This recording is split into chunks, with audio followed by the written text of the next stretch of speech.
The man who is bound to be a serious contender in this one is 5 times champion of the world, Stu Smith. There he is, #1. He's won just about everything in sight on the BriSCA tracks at one time or another. He's going well at the moment and has got to be in with a good chance for this one.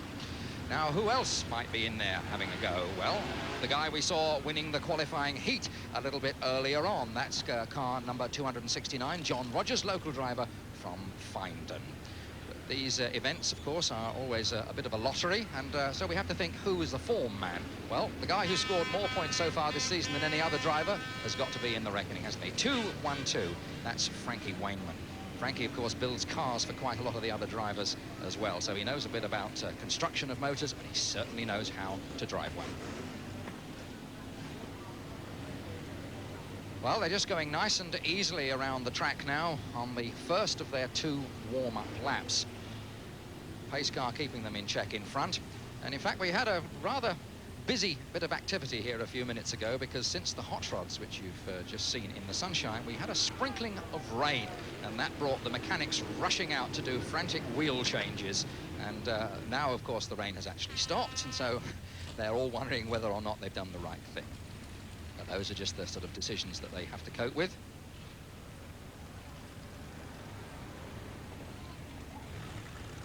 Control car taking them nice and easily around. They're starting in graded order. That means the lower grade cars are starting right down at the front, the white tops.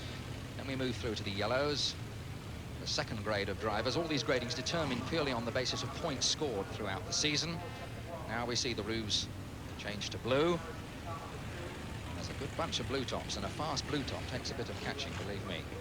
And of course, they're way back behind them. Coming into the picture now are the stars of the sport, the red tops, the top drivers, and they've got a battle through all the rest. And those heavy bumpers on the front, of course, are going to be put to some good use, I suspect.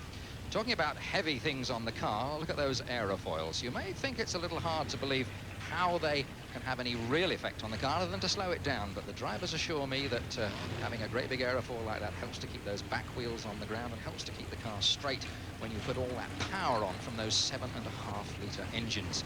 And there's a lot of boot there when that right foot goes down. Well, on the second of the warming up laps now, very little distance to go. Starting marshal's got the green flag in his hand, ready to drop it as the pace car comes around that bend.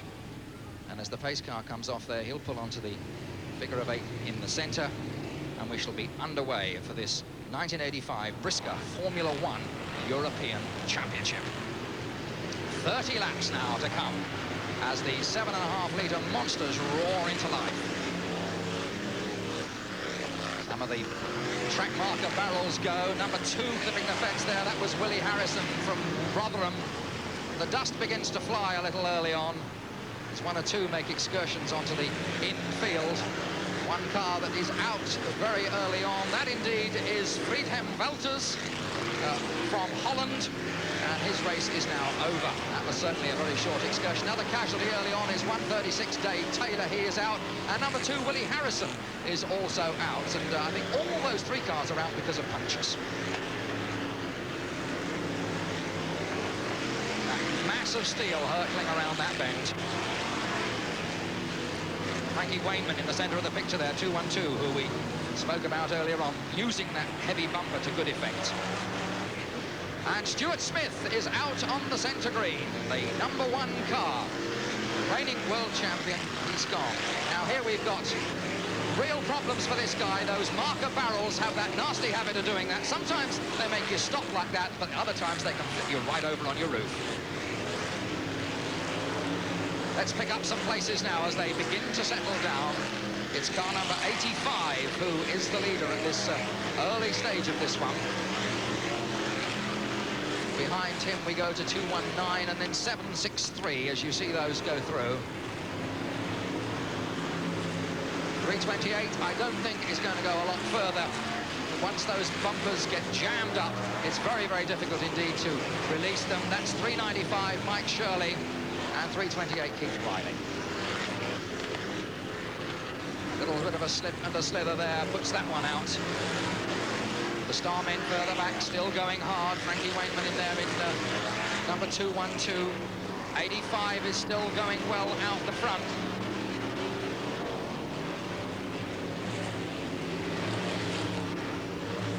So Ray Tilsley from Blackburn, that's the lead car at the moment.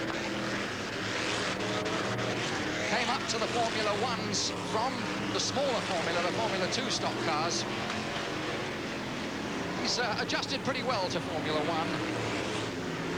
Had a final recently up at Aycliffe, and he doesn't mind the tarmac surface because some of the Formula 1 circuits are shale and some are tarmac, and most drivers have a very definite preference, but Ray seems able to adapt.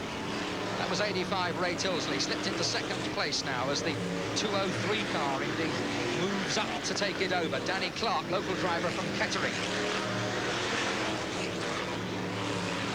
Stu Smith, after his excursion to the centre green, is now back and running, but I suspect now he's quite a long way behind. As I look at the lap sheets, he's not really in about the first 20. That doesn't stop him getting well and truly stuck in there, using that front bumper. The 100 car just goes flashing through. That's Harry Smith, who featured in a thrilling last lap finish in this event last year with the ultimate winner, 495 John Kaiser, who's not defending his title.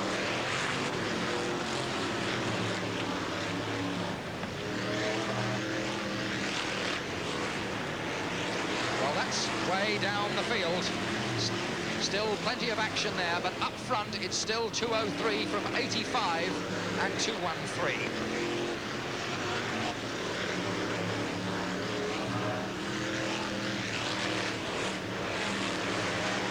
In second place now, but still well and truly in the reckoning. He's lost that lead initially, but he's not out of this race by any means yet. 203, Danny Clark from Kettering. From 85, Ray Tilsley. In third place, it's 199. Mike Close has now moved up very quickly indeed. Number 15, you see there, is Reen Rutchens, the European long jack champion, but he's well and truly out of it. And the man who really now has got to be a very strong contender, having got up into the third place with only 14 of the 30 laps gone, is 199. This is the man he's chasing, 203, Danny Clark. But 199, Mike Close. He won this race 2 consecutive years, in 82 and 83, lost it to Alan Kaiser last year, and I know he would dearly like to win it a third time. He wanted to do it 3 times on the trot, but now this must be a very good chance for him because he's right behind the second car, the 85 car of Ray Tilsley. I don't know how much longer indeed he's going to be there because there's 203. Only a few yards behind them. There, in fact, are 85 and 199. There's the 1, 2, 3, right in your picture now. Couldn't ask for much closer competition than this. The front bumper is for pushing, and that's what Mike Close is going to do with it. I think Ray Tilsley is going to be on the sticky end of that in a minute. Indeed, he gives up. Rather than, in fact, get himself stuffed into the safety fence, it's easier just to slide over. He knew Mike Clark was coming back. Of course, it always got a chance to take your own back when you get to the next bend, and that's just what he's doing. But I don't think he'll be able to sustain that from too long. The pressure from Mike Close will be pretty intense. I don't think there's much doubt about that. So there's the leader, that immaculate car of number 203. There's Danny Clark, still sitting there fairly comfortably. How much longer before he begins to feel the weight and the pressure from 199 and from 85? Stuart Smith in the number 1 car is not indeed in 4th place behind those two. He is a good lap behind, so Stu Smith fans don't get too excited. It's 203 Danny Clark, 199 Mike Close.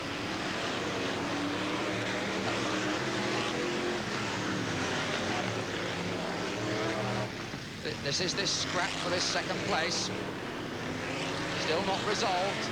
And Mike Close, I think, must be in trouble. 199 has got to be in trouble. He's slowing right down there.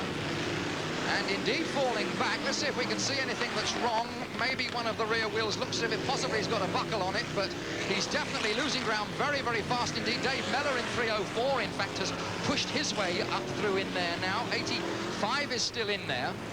So as we look at the lap sheet, 22 laps are gone of the 30. It's 203, Danny Clark.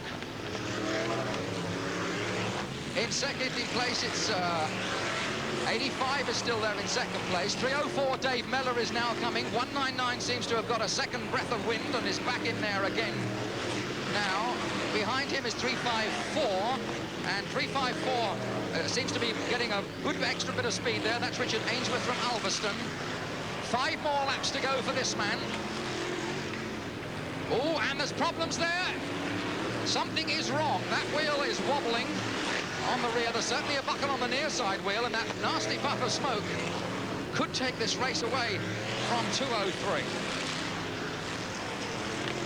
4 more to go this time. Now, is it?